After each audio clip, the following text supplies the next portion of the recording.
ಸ್ನೇಹಿತರೇ ನಮಸ್ಕಾರ. ನಾನು ರವೀಂದ್ರ ಜೋಶಿ. ಭಾನುವಾರದ ಬೆಳಗಿನ ಸ್ವಾಗತ ತಮಗೆಲ್ಲ. ಬಿಡುವಿನ ದಿವಸ ಒಂದೇ ಸಂಚಿಕೆ. ಆ ಒಂದೇ ಸಂಚಿಕೆ ತುಂಬ ಆಸಕ್ತಿದಾಯಕವಾಗಿರಲಿ ಅನ್ನುವಂಥ ಕಾರಣಕ್ಕೋಸ್ಕರ ಆಯ್ಕೆ ಮಾಡಿಕೊಂಡಿರುವಂಥ ವಿಷಯ ನಿಜಕ್ಕೂ ನಿಮಗೆ ಮುದವನ್ನು ಕೊಡುತ್ತೆ, ಇಡೀ ದಿವಸ ಮೆಲುಕು ಹಾಕುವ ಹಾಗೆ ಮಾಡುತ್ತೆ ಅಂತ ಭಾವಿಸಿದ್ದೀನಿ. ಏನು ವಿಷಯ? ಮೇ 11ರ ಈಚೆಗೆ ಭಾರತ ಏನು ಮಾಡ್ತಾ ಇದೆ, ಪಾಕಿಸ್ತಾನ ಏನು ಮಾಡ್ತಾ ಇದೆ ನೋಡಿ. ಯಾರೂ ಇದ್ರ ಬಗ್ಗೆ ಆಲೋಚನೆಯನ್ನೇ ಮಾಡಿರೋದಿಲ್ಲ.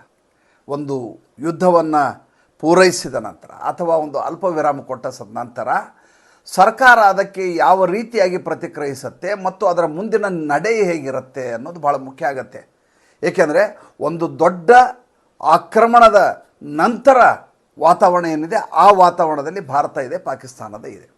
ಭಾರತ ಮಾಡಿದ ಮೊದಲ ಕೆಲಸ ಏನಪ್ಪ ಅಂತಂದರೆ, ನಮ್ಮ ಪ್ರಧಾನಮಂತ್ರಿಯಿಂದ ಹಿಡಿದು ರಕ್ಷಣಾ ಸಚಿವರವರೆಗೂ ಬೇರೆ ಬೇರೆ ಏರ್ ಬಸ್ಗಳಿಗೆ ಹೋಗಿ ನಮ್ಮ ಯೋಧರನ್ನು ಭೇಟಿಯಾಗಿ ಅವರಿಗೆ ಅಭಿನಂದಿಸಿ ಬರುವಂಥ ಕೆಲಸವನ್ನು ಮಾಡಿದರು. ಮೊದಲು ನರೇಂದ್ರ ಮೋದಿ ಹೋದರು, ಪಂಜಾಬಿನ ಏರ್ ಬೇಸ್ಗೆ ಹೋದರು. ಅದಾದಮೇಲೆ ನಮ್ಮ ರಕ್ಷಣಾ ಸಚಿವರು ಹೋದರು, ರಾಜನಾಥ್ ಸಿಂಗ್ ಅವರು ಶ್ರೀನಗರ ಏರ್ ಬೇಸ್ಗೆ ಹೋದರು. ಅದಾದಮೇಲೆ ಗುಜರಾತಿನ ಭುಜ್ಗೆ ಹೋದರು.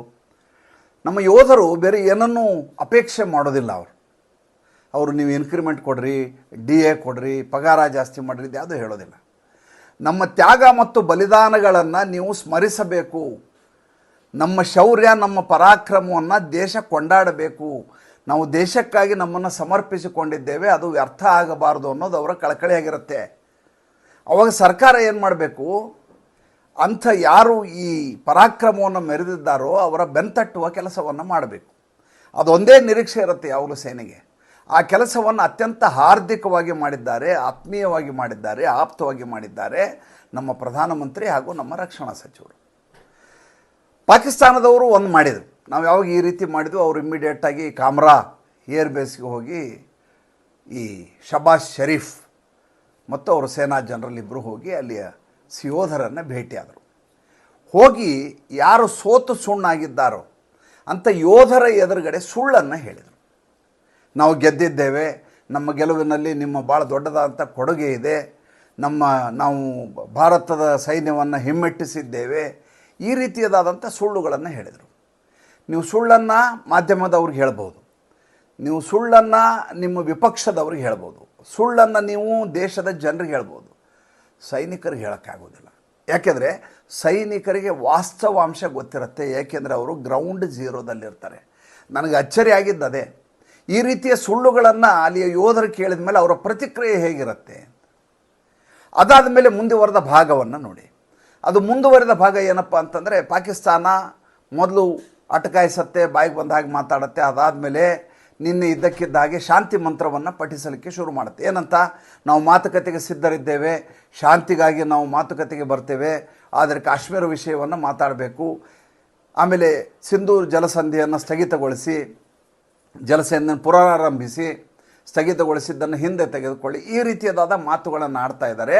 ಜೊತೆಗೆ ಕಳೆದ ಶುಕ್ರವಾರ ದಿವಸ 2000 ಜನ ಉಗ್ರವಾದಿಗಳ ಸಮ್ಮುಖದಲ್ಲಿ ರ್ಯಾಲಿ ನಡೆಯುತ್ತೆ ಪಾಕಿಸ್ತಾನದಲ್ಲಿ. ಭಾರತದಲ್ಲಿ ಏನು ಮಾಡಿದರು, ಭಾರತದಲ್ಲಿ ಡಾಕ್ಟರ್ ಜೈಶಂಕರ್ ಅವರು ಜಗತ್ತಿನ ಬೇರೆ ಬೇರೆ ರಾಷ್ಟ್ರಗಳ ರಾಜತಾಂತ್ರಿಕರ ಜೊತೆ ಮಾತುಕತೆ ನಡೆಸ್ತಾರೆ. ಒಂದು ಕಡೆ ಅಮೇರಿಕಾ, ಇನ್ನೊಂದು ಕಡೆ ಗ್ರೇಟ್ ಬ್ರಿಟನ್ನು, ಅಫ್ಘಾನಿಸ್ತಾನದವರೆಗೂ ಎಲ್ಲ ಕಡೆ ಮಾತುಕತೆ ನಡೆಸಿ ನಡೆದಂಥ ವಿದ್ಯಮಾನಗಳನ್ನು ಆಯಾ ದೇಶಗಳಿಗೆ ತಿಳಿಸ್ತಾರೆ. ಯಾವ ಕಾರಣಕ್ಕೆ ತಿಳಿಸ್ತಾರೆ? ಯಾವ ಕಾರಣಕ್ಕೆ ಅಂದರೆ, ಇದನ್ನು ಪಾಸ್ ಒತ್ತಿದ್ದೇವೆ ಅಂತ ನಿನ್ನೆ ರಾಜನಾಥ್ ಸಿಂಗ್ ಅವರು ಹೇಳಿದರು. ಅಂದರೆ ನಮ್ಮ ಆಪರೇಷನ್ ಸಿಂಧೂರ್ ಕೊನೆಗೊಂಡಿಲ್ಲ, ಈಗ ಪಾಸ್ ಒತ್ತಿದ್ದೇವೆ, ಯಾವಾಗ ಬೇಕಾದ್ರೂ ಶುರು ಆಗ್ಬೋದು. ಜಾಗತಿಕ ಮಟ್ಟದಲ್ಲಿ ಉಳಿದ ದೇಶಗಳು ನಮ್ಮ ಜೊತೆ ಇರಲಿ ಅನ್ನುವಂಥ ಆಶಯದೊಂದಿಗೆ, ಇರಲೇಬೇಕು ಅಂತಿಲ್ಲ, ಅವ್ರು ಇಲ್ಲ ಅಂದರೂ ನಮ್ಮದು ಯುದ್ಧ ನಡೆಯುತ್ತೆ, ಇರಲಿ ಅನ್ನುವಂಥ ಕಾರಣಕ್ಕೋಸ್ಕರ ಒಬ್ಬ ರಾಜತಾಂತ್ರಿಕನಾಗಿ, ಒಬ್ಬ ವಿದೇಶಾಂಗ ಸಚಿವನಾಗಿ ಡಾಕ್ಟರ್ ಜೈಶಂಕರು ಎಲ್ಲ ದೇಶಗಳ ಜೊತೆ, ರಾಜತಾಂತ್ರಿಕರ ಜೊತೆ ಮಾತುಕತೆಗಳನ್ನು ನಡೆಸ್ತಾ ಇದ್ದಾರೆ. ಇದು ಯಾವಾಗಲೂ ದೇಶದ ಹಿತದೃಷ್ಟಿಯಿಂದ, ವಿದೇಶಾಂಗ ನೀತಿಯ ದೃಷ್ಟಿಯಿಂದ ಮಾಡಲೇಬೇಕಾದ ಕೆಲಸ. ಆದರೆ ಪಾಕಿಸ್ತಾನ ಏನು ಮಾಡ್ತಾ ಇದೆ? ಪಾಕಿಸ್ತಾನ ಮೊದಲನೇದಾಗಿ ಉಗ್ರರಿಗೆ 14 ಕೋಟಿ ರೂಪಾಯಿ ಪರಿಹಾರವನ್ನು ಘೋಷಿಸುತ್ತೆ ಮಸೂದ್ ಅಜರ್ನ ಕುಟುಂಬಕ್ಕೆ. ಆತನಿಗೆ ಸಮಾಧಾನ ಆಗೋದಿಲ್ಲ. ಆವಾಗ ನಿಮಗೆ ಮರ್ಕಜ್ ಕಟ್ಸ್ಕೊಡ್ತೀನಿ ಅಂತ ಹೇಳುತ್ತೆ, ಸರ್ಕಾರಿ ದುಡ್ಡಿನಲ್ಲಿ ಕಟ್ಸ್ಕೊಡ್ತೀನಿ ಅಂತ ಹೇಳ್ತದೆ. ಅಲ್ಲಿಗೂ ಮುಗಿಯೋದಿಲ್ಲ. ಅದಾದಮೇಲೆ ಎಲ್ಲೆಲ್ಲಿ ಮಸೀದಿಗಳಿದಾವೆ ಅವನ್ನೆಲ್ಲ ಮತ್ತೊಂದು ಸಲ ಕಟ್ಸೋಣ ಅಂತ ಹೇಳಲಿಕ್ಕೆ ಶುರು ಮಾಡ್ತಾರೆ. ಈ ರೀತಿಯಾಗಿ ಈ ಉಗ್ರರನ್ನ ಓಲೈಸುವ ಕಾರ್ಯದಲ್ಲಿಯೇ ನಿರತರಾಗಿದ್ದಾರೆಯೇ ವಿನಃ ದೇಶದ ಅಭಿವೃದ್ಧಿಯ ಬಗ್ಗೆ ಆಗಲಿ ಅಥವಾ ಮುಂದೆ ನಡೆಯುವಂಥ ವಿದ್ಯಮಾನಕ್ಕೆ ಬೇಕಾದಂಥ ಮಿತ್ರ ರಾಷ್ಟ್ರಗಳ ಜೊತೆ ಮಾತುಕತೆಯನ್ನು ನಡೆಸುವುದಾಗಲಿ ಅಲ್ಲಿಯ ವಿದೇಶಾಂಗ ಸಚಿವನೂ ಮಾಡ್ತಾ ಇಲ್ಲ, ಅಲ್ಲಿಯ ಪ್ರಧಾನಮಂತ್ರಿಯೂ ಮಾಡ್ತಾ ಇಲ್ಲ, ಅಲ್ಲಿಯ ಸೇನಾ ಜನರಲ್ ಅಂತೂ ಇದರಲ್ಲಿ ಆ ಲಿಸ್ಟ್ನಲ್ಲೇ ಇಲ್ಲ, ಆತ ಎಲ್ಲಿಯೂ ಕಾಣಿಸ್ತಾನೂ ಇಲ್ಲ. ಇನ್ನೂ ಒಂದು ಭಾಳ ಮುಖ್ಯವಾದಂಥ ಡೆವಲಪ್ಮೆಂಟ್ ಅದೇನು, ನರೇಂದ್ರ ಮೋದಿಯವರು ರಾಷ್ಟ್ರವನ್ನು ಉದ್ದೇಶಿಸಿ ಭಾಷಣವನ್ನು ಮಾಡಿದರು. ಮಾಡುವಾಗ ಒಂದು ಶಬ್ದವನ್ನು ಅವ್ರು ಹೇಳಿದರು, ಇನ್ನು ಮುಂದೆ ನ್ಯೂಕ್ಲಿಯರ್ ಬ್ಲ್ಯಾಕ್ ಮೇಲ್ ನಡೆಯೋದಿಲ್ಲ ಅನ್ನುವಂಥ ಮಾತು ಹೇಳಿದರು. ಏನು ಹಂಗಂದರೆ ಮೇಲ್ನೋಟಕ್ಕೆ ಎಲ್ರಿಗೂ ಏನು ಅನಿಸುತ್ತೆ ಅಂತಂದರೆ ನಾವು ನಿಮ್ಮ ಮೇಲೆ ಬಾಂಬ್ ಹಾಕ್ತೀವಿ, ನಮ್ಮ ಕಡೆ ಪಾವು KG ಬಾಂಬು 130 ಇದ್ದಾವೆ ಅಂತ ಹೇಳ್ಕೊಂಡು ಓಡಾಡ್ತಾ ಇದ್ರು ಅವರು ಎಲ್ಲ ಸಚಿವರು. ಅಲ್ಲಿಯ ರಕ್ಷಣಾ ಸಚಿವ ಪ್ರಧಾನಮಂತ್ರಿ ಇದ್ರ ಬಗ್ಗೆ ಮಾತಾಡಬೇಕು, ತಪ್ಪಿದ್ರೆ ವಿದೇಶಾಂಗ ಸಚಿವ ಮಾತಾಡ್ಬೇಕು. ಹಂಗಲ್ಲ, ಅವರು ಅಲ್ಲಿ ಪ್ರಸಾರ ಖಾತೆ ಸಚಿವನು ಮಾತಾಡ್ತಾನೆ, ನೀರಾವರಿ ಸಚಿವನು ಮಾತಾಡ್ತಾನೆ, ಮಾಜಿ ವಿದೇಶಾಂಗ ಸಚಿವನು ಮಾತಾಡ್ತಾನೆ, ಎಲ್ಲರೂ ಮಾತಾಡ್ತಾರೆ. ಅವ್ರು ಹೇಳ್ತಾರೆ ನಮ್ಮ ಹತ್ರ ಪಾವು KG ಬಾಂಬ್ ಇದ್ದಾವೆ, ಅಣು ಬಾಂಬು, ನಾವೇನು ಎಕ್ಸಿಬಿಷನ್ಗೆ ಇಟ್ಟಿಲ್ಲ, ನಿಮ್ಮ ಮೇಲೆ ಹಾಕ್ತೀವಿ ಅಂತ ಹೇಳಿದರು. ಯುದ್ಧ ನಡೀತು, 3 ದಿವಸಗಟ್ಟಲೆ ನಡೀತು, ಒಂದೇ ಒಂದು ಬಾಂಬನ್ನು ಇವ್ರ ಕಡೆ ಹಾಕ್ಲಿಕ್ಕೆ ಆಗಲಿಲ್ಲ. ಅದಾದಮೇಲೆ ದೊಡ್ಡದಾದಂಥ ಅವಘಡ ಸಂಭವಿಸ್ತು. ತಮಗೆ ಗೊತ್ತಿದೆ ಏನು ಅವಘಡ ಸಂಭವಿಸ್ತು. ಈ ಕಿರಾನ ಪಹಾಡ ಅಂತೇನಿದೆ ಅದರ ಒಳಗಡೆ ಹುದುಗಿಸಿಟ್ಟಂಥ ಪರಮಾಣು ಬಾಂಬ್ನ ದಾಸ್ತಾನು ಏನಿದೆ ಅದು ಬ್ಲಾಸ್ಟ್ ಆಗತ್ತೆ. 2 ಸಲ ಮಧ್ಯರಾತ್ರಿ ಬ್ಲಾಸ್ಟ್ ಆಗತ್ತೆ. ಸುತ್ತಮುತ್ತಲು ಹಳ್ಳಿಯವರು ಇದನ್ನು ವಿಡಿಯೋ ರೆಕಾರ್ಡ್ ಮಾಡ್ತಾರೆ. ಅಮೇರಿಕೆಯಿಂದ ವಿಮಾನ ಬರುತ್ತೆ, ಈಜಿಪ್ತಿಂದ ವಿಮಾನ ಬರುತ್ತೆ. ಇದ್ರ ಕುರಿತಾಗಿ ಭಾಳ ದೊಡ್ಡ ಮಟ್ಟದ ಸಂಕಷ್ಟ ಎದುರಾಗತ್ತೆ. ಆಯಿತಾ, ಇಷ್ಟು ಆದ ಮೇಲೆ ಅದ್ರ ಕುರಿತು ಪಾಕಿಸ್ತಾನ ಎಲ್ಲೂ ತುಟಿಪಿಟಕ್ಕೆ ಮಾತಾಡೋದಿಲ್ಲ. ಅಷ್ಟೇ ಅಲ್ಲ, ಈ ಸೀಸ್ ಫೈರ್ ಅಂತೇನು ಹೇಳ್ತಾರಲ್ಲ, ಈ ಸೀಸ್ ಫೈರ್ ಆದ ಸಂದರ್ಭದಲ್ಲಿ ಇದರ ಮುಂದಿನ ಭಾಗದಲ್ಲಿ ಆಕ್ರಮಣಕಾರಿಯಾಗಿ ಒಬ್ಬನೇ ಒಬ್ಬ ಪಾಕಿಸ್ತಾನದ ಸಚಿವನೂ ಮಾತಾಡಿಲ್ಲ ಮತ್ತು ಅಲ್ಲಿಯ ವಿಪಕ್ಷದವರು ಮಾತಾಡಿಲ್ಲ, ಯಾರೂ ಮಾತಾಡಿಲ್ಲ. ಬಾಂಬ್ ಹಾಕ್ತೀವಿ ಅಂತಂತೂ ಹೇಳೇ ಇಲ್ಲ. ಆದರೆ ನರೇಂದ್ರ ಮೋದಿ ಹೇಳಿದರು, ನೀವು ನ್ಯೂಕ್ಲಿಯರ್ ಬ್ಲ್ಯಾಕ್ ಮೇಲನ್ನು ನಮಗಿನ ಮೇಲೆ ಮಾಡೋ ಹಾಗಿಲ್ಲ. ಏನು ಹಂಗಂದರೆ ನೀವು ನಿಮ್ಮ ಹತ್ರ ಪರಮಾಣು ಬಾಂಬ್ ಇರೋ ದಾಸ್ತಾನು ಇದೆ. ಯಾವಾಗಲೂ ಈ ದಾಸ್ತಾನು ಏನಿದೆಯಲ್ಲ ಇದನ್ನು ಜಗತ್ತಿಗೆ ತಿಳಿಸಬೇಕು ಅಂತ ಅಣು ಒಪ್ಪಂದದಲ್ಲಿ ಸ್ಪಷ್ಟವಾಗಿ ನಮೂದಿಸಲಾಗಿದೆ. ವಿಶ್ವಸಂಸ್ಥೆಯ ನಿಯಮಾವಳಿಗಳಲ್ಲಿ ಬರ್ತದೆ. ಯಾಕೆಂದರೆ ನಿಮ್ಮ ಉಗ್ರಾಣ ಎಲ್ಲಿದೆ ಅನ್ನುವುದನ್ನು ನೀವು ಶತ್ರು ರಾಷ್ಟ್ರಗಳಿಗೆ ಹೇಳದೆ ಹೋದರೆ ಅವರು ದಾಳಿ ಮಾಡುವ ಸಂದರ್ಭದಲ್ಲಿ ಆ ಜಾಗದಲ್ಲಿ ದಾಳಿ ಮಾಡಿದರೆ ಅದರಿಂದ ಇಡೀ ವಾತಾವರಣ ವಿಕಿರಣಮಯಗೊಂಡು ಸೋರಿಕೆಯಾಗಿ ಇಡೀ ಜನಾಂಗವೇ ನಶಿಸಿ ಹೋಗುತ್ತೆ ಅನ್ನುವಂಥ ಕಾರಣಕ್ಕೋಸ್ಕರ ಭಾರತ ಇಟ್ಕೊಂಡಿದ್ರೆ ಭಾರತ ತನ್ನ ಉಗ್ರಾಣ ಎಲ್ಲಿದೆ ಅಂತ ಹೇಳಬೇಕು, ಪಾಕಿಸ್ತಾನ ಇಟ್ಕೊಂಡಿದ್ದನ್ನು ಅದು ಎಲ್ಲಿದೆ ಅಂತ ಹೇಳಬೇಕು, ಚೈನಾ ಇಟ್ಕೊಂಡಿದ್ರೆ ಚೈನಾ ಹೇಳಬೇಕು, ರಷ್ಯಾ ಹೇಳಬೇಕು, ಅಮೇರಿಕ ಹೇಳಬೇಕು, ಇಸ್ರೇಲ್ ಹೇಳಬೇಕು, ಎಲ್ಲ ದೇಶಗಳು ಹೇಳಲೇಬೇಕು. ಅದನ್ನು ನೀವು ಗೌಪ್ಯವಾಗಿ ಇಡೋ ಹಾಗಿಲ್ಲ. ಏಕೆಂದರೆ ಶತ್ರು ರಾಷ್ಟ್ರ ದಾಳಿ ಮಾಡಿದಾಗ ಮಿಸೈಲ್ ಅದರ ಮೇಲೆ ಬೀಳಬಾರ್ದು ಅನ್ನುವಂಥ ಕಾರಣಕ್ಕೋಸ್ಕರ. ಜೊತೆಗೆ ಇನ್ನೊಂದು ಒಪ್ಪಂದ ಇರುತ್ತೆ, ಅದೇನು ಅಂದರೆ ನಾವಾಗಿಯೇ ಮೊದಲು ಬಾಂಬ್ಗಳನ್ನು ಯಾವ ದೇಶದ ಮೇಲೂ ಹಾಕೋದಿಲ್ಲ. ಅದನ್ನು ನಮ್ಮ ರಕ್ಷಣೆಗಾಗಿ ಗುರಾಣಿಯಾಗಿ ಇಟ್ಕೋತೇವೆ ವಿನಃ ಅದನ್ನು ನಾವು ಬಳಸೋದಿಲ್ಲ. ಶತ್ರು ರಾಷ್ಟ್ರ ನಮ್ಮ ಮೇಲೆ ಪರಮಾಣು ಬಾಂಬ್ ದಾಳಿ ಮಾಡಿದರೆ ಆವಾಗ ಅನಿವಾರ್ಯವಾಗಿ ಬಳಸಬೇಕಾಗುತ್ತದೆ ಅನ್ನೋದು ಇರುವಂಥ ಅಲಿಖಿತ ನಿಯಮ. ಆದರೆ ಉಲ್ಟಾ ಏನು ಮಾಡ್ತೀವಿ, ಪಾಕಿಸ್ತಾನ ಒಂದೇ ದಿವಸದಿಂದ ನಾವು ಬಾಂಬ್ ಹಾಕ್ತೀವಿ ಅಂತ ಹೇಳ್ಕೊಂಡೇ ಬಂತೇವೆ ವಿನಃ ನಿಮ್ಮ ಜೊತೆ ಸಾಂಪ್ರದಾಯಿಕ ಯುದ್ಧ ಮಾಡ್ತೀವಿ, ಮಿಸೈಲನ್ನು ಹಾರಿಸ್ತೀವಿ, ಡ್ರೋನ್ ಹಾರಿಸ್ತೀವಿ ಅನ್ನೋ ಮಾತು ಹೇಳೇ ಇಲ್ಲ. ಮಾಡಿದ 3 ದಿವಸದ ಯುದ್ಧದಲ್ಲಿಯೂ ಕೂಡ ಇವರು ಪರಮಾಣು ಬಾಂಬನ್ನು ಎಲ್ಲಿ ಹಾಕೋ ಪ್ರಯತ್ನವನ್ನು ಮಾಡಲಿಲ್ಲ, ಆಗಲೂ ಇಲ್ಲ. ಅದು ಆದರೆ ಗೊತ್ತಿಲ್ಲದ ಹಾಗೆ ಸೋರಿಕೆಯಾಗಿ ಹೋಯಿತು, ಒಂದು ದೊಡ್ಡ ಅವಘಡ ಸಂಭವಿಸಿತು. ಅದರ ಬಗ್ಗೆ ಅನುಮಾನವನ್ನೇ ಇಟ್ಕೋಬೇಕಾಗಿಲ್ಲ. ಯಾರೇ ಏನೇ ಹೇಳಿದರೂ ಕೂಡ ಅದು ವಾಸ್ತವ, ಕಟು ವಾಸ್ತವ, ಅದನ್ನು ಒಪ್ಕೊಳ್ಳೇಬೇಕಾದಂಥ ಅನಿವಾರ್ಯತೆ. ಈಗ ನ್ಯೂಕ್ಲಿಯರ್ ಬ್ಲ್ಯಾಕ್ ಮೇಲ್ ಮಾಡೋ ಹಾಗಿಲ್ಲ ಅಂದರೆ ಯಾಕೆ ಮಾಡೋ ಹಾಗಿಲ್ಲ?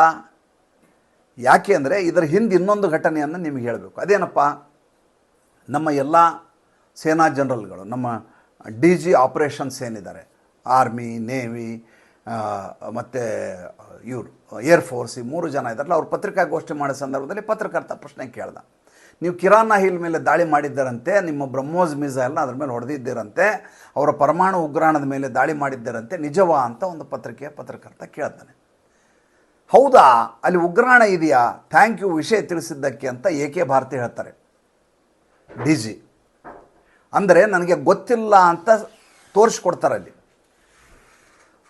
ನನ್ನ ಅಂದಾಜಿನ ಪ್ರಕಾರ ಗೊತ್ತಿರಲೇಬೇಕು, ಬೇಹುಗಾರಿಕೆ ಹೇಳಿರುತ್ತೆ, ಅದು ಬೇರೆ ವಿಚಾರ. ಆದರೆ ಪಾಕಿಸ್ತಾನ ನಮಗೆ ಹೇಳಿಲ್ಲ ಅನ್ನೋದನ್ನು ಜಾಗತಿಕವಾಗಿ ಏಕೆ ಭಾರತೀಯವರು ಹೇಳ್ತಾರೆ. ಈಗ ಮುಂದಿನ ನಡೆ ಏನು? ಮುಂದಿನ ನಡೆ, ಒಂದು ವೇಳೆ ಭಾರತ ಮತ್ತು ಪಾಕಿಸ್ತಾನ ಯುದ್ಧ ಆದ ಸಂದರ್ಭದಲ್ಲಿ ಅದು ಯಾವತ್ತೂ ನಿಮ್ಮ ಮೇಲೆ ಪರಮಾಣು ಬಾಂಬ್ ಹಾಕ್ತೀನಿ ಅಂತ ಹೆದರಿಸುವ ಹಾಗಿಲ್ಲ. ಯಾಕೆ ಹೆದರಿಸುವ ಹಾಗಿಲ್ಲ? ಯಾಕೆ ಅಂದರೆ ಇವರು ಪರಮಾಣು ಬಾಂಬ್ನ ಉಗ್ರಾಣದಿಂದ ಟ್ಯೂಬ್ ಒಳಗಡೆ ಹೋಗಿ ಅದನ್ನು ಹೊರಗೆ ತೆಗೆಯುವುದಕ್ಕಿಂತ ಮುಂಚೆ ಭಾರತ ಅದರ ಮೇಲೆ ದಾಳಿ ಮಾಡುವ ಎಲ್ಲ ಸಾಧ್ಯತೆಗಳಿರ್ತವೆ. ನಮ್ಮ ಬ್ರಹ್ಮೋಸ್ ಮಿಸೈಲು ನಮ್ಮ ಶಬ್ದದ ವೇಗಕ್ಕಿಂತ 2.8 ಪಟ್ಟು ವೇಗವಾಗಿ ಹೋಗಿ ಭೇದಿಸುವಂಥ ಶಕ್ತಿಯನ್ನು ಹೊಂದಿದೆ. ಅದರ ಕುರಿತು ಸ್ವತಃ ಅಮೇರಿಕೆಯ ರಕ್ಷಣಾ ತಜ್ಞ ಕೊಂಡಾಡ್ತಾ ಇದ್ದಾರೆ. ಆನ್ ಪಾರ್ ವಿತ್ ಎನಿ ಅದರ್ ಕಂಟ್ರಿ ಅಂತ, ಎನಿ ಅದರ್ ಬಿಗ್ ಕಂಟ್ರಿ. ಅಂದರೆ ಉಳಿದ ಎಲ್ಲ ದೊಡ್ಡ ದೇಶಗಳ ಜೊತೆ ಸರಿಸಮನಾಗಿ ಮತ್ತು ಅದಕ್ಕಿಂತ ಹೆಚ್ಚಾಗಿ ನಮ್ಮ ಬ್ರಹ್ಮೋಸ್ ಮಿಸೈಲು ದಾಳಿಯನ್ನು ಮಾಡುತ್ತೆ ಅನ್ನುವಂಥ ಮಾತನ್ನು ಅವ್ರು ಹೇಳಿದ್ದಾರೆ. ಅಮೇರಿಕೆಯ ರಕ್ಷಣಾ ತಜ್ಞ ಆತ, ಸ್ವತಃ ಅಲ್ಲಿಯ ಸೈನ್ಯದಲ್ಲಿರುವಂಥ ವ್ಯಕ್ತಿ. ಭಾರತ ಈ ರೀತಿ ಬ್ಲ್ಯಾಕ್ ಮೇಲ್ ಮಾಡುವಂಥ ಅವರ ಧೋರಣೆಗೆ ವಿರುದ್ಧವಾಗಿ ಅವರದೇ ಉಗ್ರಾಣದ ಮೇಲೆ ಹೊಡೆದರೆ ಏನೂ ಅಚ್ಚರಿ ಪಡಬೇಕಾಗಿಲ್ಲ. ಯಾವ ಇತರ ರಾಷ್ಟ್ರಗಳಿಗೆ ಬ್ಲ್ಯಾಕ್ ಮೇಲ್ ಮಾಡ್ತಾ ಇತ್ತಲ್ಲ, ನೀವೇನಾದರೂ ಭಾರತಕ್ಕೆ ಬುದ್ಧಿ ಹೇಳಲಿಲ್ಲ ಅಂದರೆ ನಾವು ಭಾರತದ ಮೇಲೆ ದಾಳಿ ಮಾಡ್ತೀವಿ ಅಂತ ಐರೋಪ್ಯ ರಾಷ್ಟ್ರಗಳಿಗೆ, ಚೈನಾಗೆ, ಅಮೇರಿಕಾಗೆ ಹೆದರಿಸ್ತಾ ಇತ್ತು ಪಾಕಿಸ್ತಾನ ಪದೇ ಪದೇ. ನಮ್ಮ ಹತ್ರ ಅಣುಸ್ಥಾವರ ಇದೆ, ಲಾಂಚ್ ಪ್ಯಾಡ್ ಇದೆ, ಹಾರಿಸಿಬಿಡ್ತೀವಿ, ಈ ರೀತಿಯಾಗಿ ಮಾಡಿಕೊಂಡೇ ಬಂದದ್ದು. ಈಗ ಭಾರತ ಇವರು ಮಾಡುವುದಕ್ಕಿಂತ ಮುಂಚೆ ಅದನ್ನು ಭೇದಿಸಲಿಕ್ಕೆ ಸನ್ನದ್ಧರಾಗಿದ್ದಾರೆ. ಮತ್ತು ಭಾರತದಲ್ಲಿರುವಂಥ ಅತ್ಯಾಧುನಿಕ ತಂತ್ರಜ್ಞಾನದ ನಮ್ಮ ಕ್ಷಿಪಣಿಗಳು ಅದನ್ನು ಸಂಪೂರ್ಣವಾಗಿ ಧ್ವಂಸಗೊಳಿಸಲಿಕ್ಕೆ ಯೋಗ್ಯವಾಗಿವೆ. ಆ ಮಾತನ್ನು ನರೇಂದ್ರ ಮೋದಿಯವರು ಪರೋಕ್ಷವಾಗಿ ಸಾರಿದ್ದಾರೆ. ಇದು ಅರ್ಥ ಆಗಬೇಕಾಗಿದ್ದು ಯಾರಿಗೆ? ಪಾಕಿಸ್ತಾನಕ್ಕೆ ಇದು ಖಂಡಿತವಾಗಿ ಅರ್ಥ ಆಗಿದೆ. ನಮಗೆ ಜನಸಾಮಾನ್ಯರಿಗೆ ಅರ್ಥ ಆಗೋದಿಲ್ಲ. ಭಾರತ ಎಷ್ಟು ಮುಂಜಾಗರೂಕತಾ ಕ್ರಮ ಕೈಗೊಂಡಿತ್ತು ಅನ್ನೋದಕ್ಕೆ ಒಂದು ರಹಸ್ಯವಾದ ವಿಚಾರ ಇವತ್ತು ಹೇಳ್ಬಿಡ್ತೀನಿ. ಇಲ್ಲಿವರೆಗೂ ನಾನು ಯಾವ ವಿಡಿಯೋದಲ್ಲಿ ಪ್ರಸ್ತಾಪ ಮಾಡಿಲ್ಲ. ಭಾರತ ಒಂದು ವೇಳೆ ಪಾಕಿಸ್ತಾನ ಜೊತೆ ಯುದ್ಧ ಆದ ಸಂದರ್ಭದಲ್ಲಿ ವರ್ಸ್ಟ್ ಅತ್ಯಂತ ದರಿದ್ರ ಸ್ಥಿತಿಯಲ್ಲಿ ಪಾಕಿಸ್ತಾನ ಏನಾದರೂ ಬಾಂಬ್ ದಾಳಿಯನ್ನು ಮಾಡಿದರೆ ದಿಲ್ಲಿಯನ್ನು ಟಾರ್ಗೆಟ್ ಮಾಡುತ್ತೆ.